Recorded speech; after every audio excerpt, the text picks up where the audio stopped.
Hello everyone, this is Kim Haygood, and I am here to share my ideas of things to include in a math toolbox. And I'm going to go through these and explain a little more about how each one is used, but I wanted to give you a good picture of some ideas that I wanted to share. And a pad with you whenever you're going with your class anywhere, and write a number on it very quickly, hand it to the student while they're in line, and have them add it mentally, and then be able to raise their hand to give the answer. To help children to learn time, use a timer or a stopwatch. This particular timer doesn't have a battery that works in it right now, but it can be a timer or it can be a stopwatch. And you could work with your children on teaching them elapsed time. You could also do timing when you're going out in the hallway or going to the restroom as a class. You can time how long it takes the girls versus how long it takes the boys. Not only will that motivate them to get in and out and get back in line, but they could also time themselves and then use that information and chart it on a board or on a graph. Calendars are always something that are very helpful. I like my students to be able to have and make their own calendars sometimes. And this one is a regular wall calendar, but you could also use some of these small annual yearly calendars to help determine months of the year. And you could have students have these and one hold them and work with a partner and have them say the months of the year to the partner with the calendar while they check them, and then you could switch. And then another thing that you could do is talk about how many days are in each month. And that would also lend right into talking about whether or not it was a leap year. So those are just some fun ways and concrete ways to help children be able to see the whole year at one time.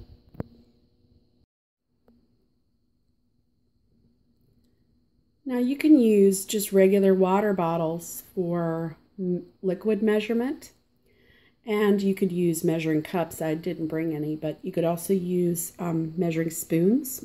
And one of the things that I like is flavored water. So I usually put one of these packages in a 16-ounce water.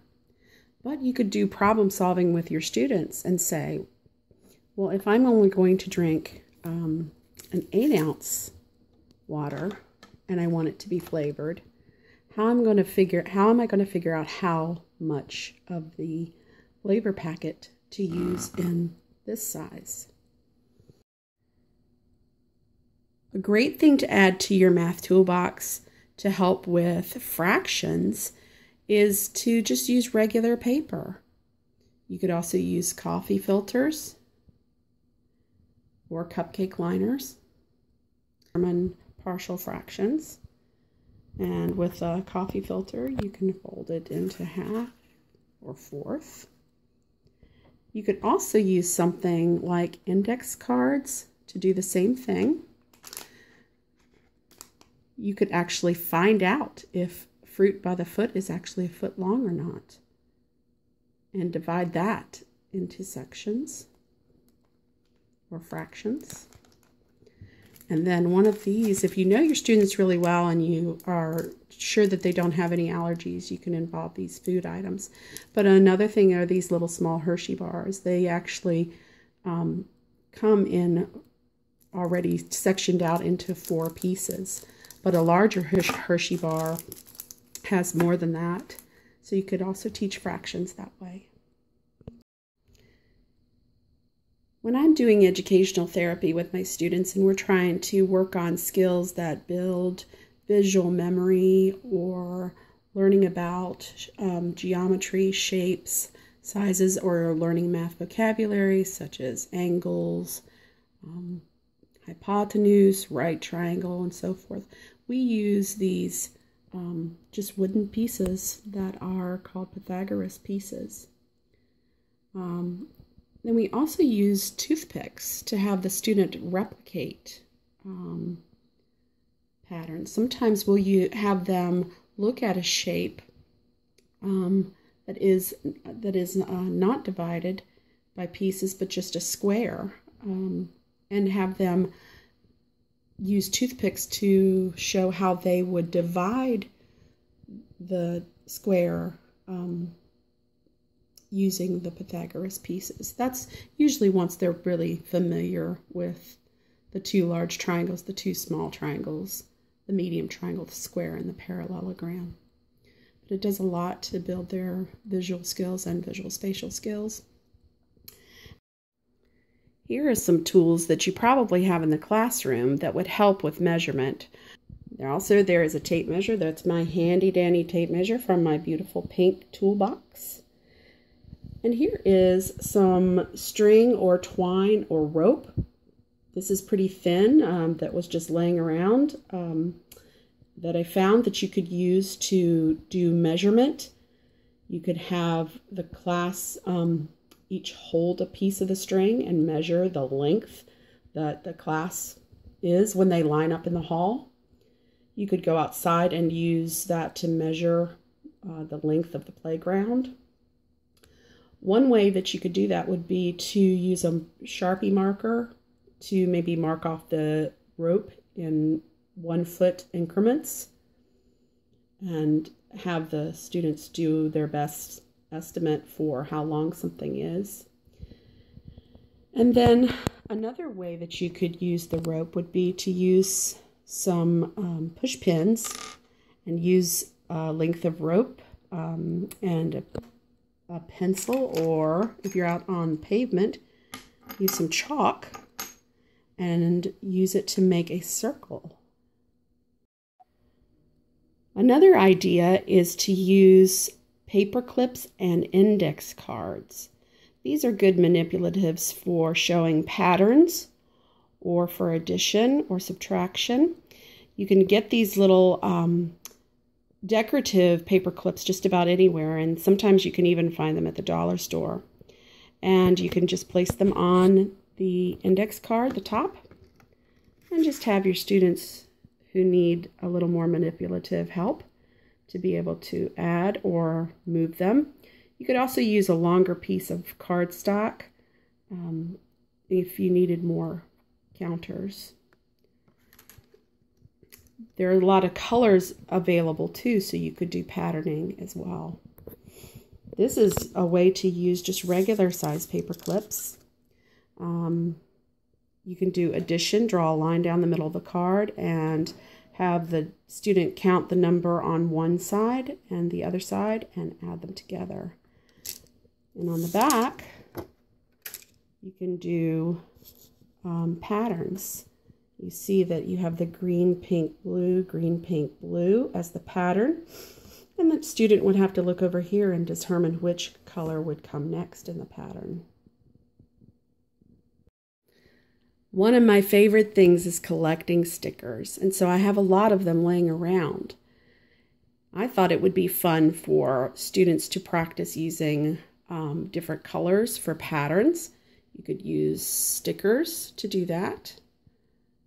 Stars, and who doesn't love to have some pretty colored stars? You can even give them a gold star if they're doing well with it. I just cut some strips of paper. You could make them any length. You could also use highlighters to be able to color patterns, or crayons. You could show different color shapes and do shape patterns, or you can use different colors to make your pattern. Another thing that I use these strips for is to help young children to remember sequences. So they may have to remember as many as 4 different colors in a sequence and then take a strip and replicate that with crayons. Another place that teachers can find to help their students learn more about math is in the cafeteria. You can look at lunch meat or cheese, different shapes of cheese.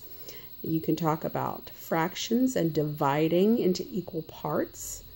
You could do patterning, counting, and problem solving. I am a crafter. I enjoy paper crafts, and so I have a lot of supplies around that I use for card making that would be great to use in math. One of the things that I have is paper tape or washi tape. It's very much like masking tape, it's just decorative. You could also just use a regular roll of masking tape.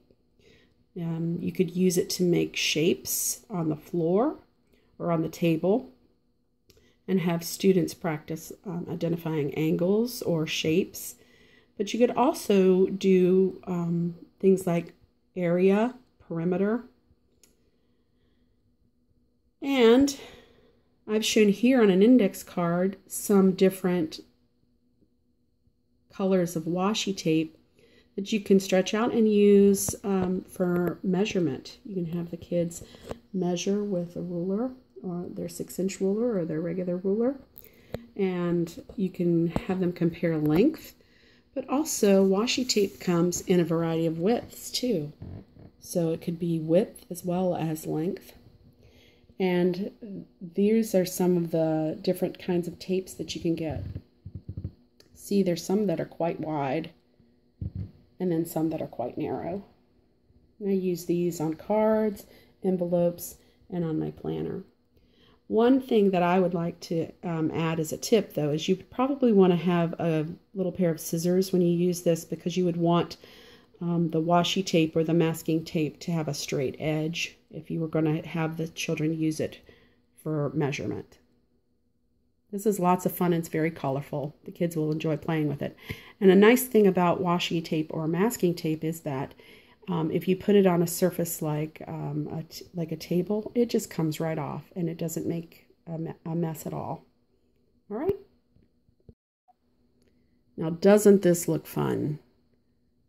What is more fun than bubble gum, Reese's Pieces, colorful gem and bling? That should get the girls' eyes. And some of these fun erasers that you can get at the dollar store. A lot of kids have these laying around. Lifesavers. And an egg carton. You could also use cups. This would be for a sorting activity. You could do sorting of colors. You could do size and shape. You could do colors or flavors of bubble gum. Colors and flavors of Lifesavers. But in addition to that, you could use this to show groups. You could say, divide this out so that 4 people get an equal share. Or you can say, I would like to have 3 pieces in each group. This is an apple slicer, and I thought that would be a great one for fractions. That's one I should have put in the measurement, but I just thought of that. And that would be a cool thing to have the kids get to see how an apple is divided up. Some other things that I just wanted to point out are it's good to have some various supplies in your math toolbox. That's adhesive in case you would need to glue things down, and of course masking tape, scissors, paper clips, push pins, and rubber bands. In addition to regular index cards and paper. Those are all good things for your math toolbox. And I think if you use a lot of these tools, your kids will be very engaged in the math activity and have a lot of fun, and that makes it all worthwhile.